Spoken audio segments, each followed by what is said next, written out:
তিনি কর্তব্যরত ছিলেন, নিষ্ঠার সাথে তার দায়িত্ব পালন করেছেন।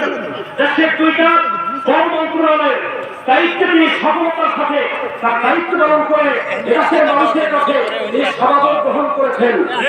ঠিক কিনা? আজকে আবার আপনাদের কাছে তিনি দোয়া দিতে আসছেন। আমরা দোয়া করি আল্লাহ তার মনোবাঞ্ছা পূর্ণ করুন। বলেন আমিন।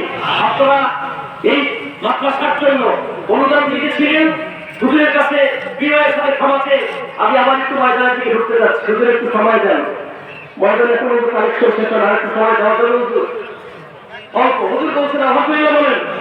আপনারা যারা দিতেছিলেন আমাদের প্রধান মেহমান, আপনারা যাকে নিয়ে মনে মনে অনেক বড় আশা করতেছেন, যদি আল্লাহ তাকে কবুল করে তাহলে আবার তিনি বড় একটা মন্ত্রণালয়ের দায়িত্ব পাবেন ইনশাআল্লাহ।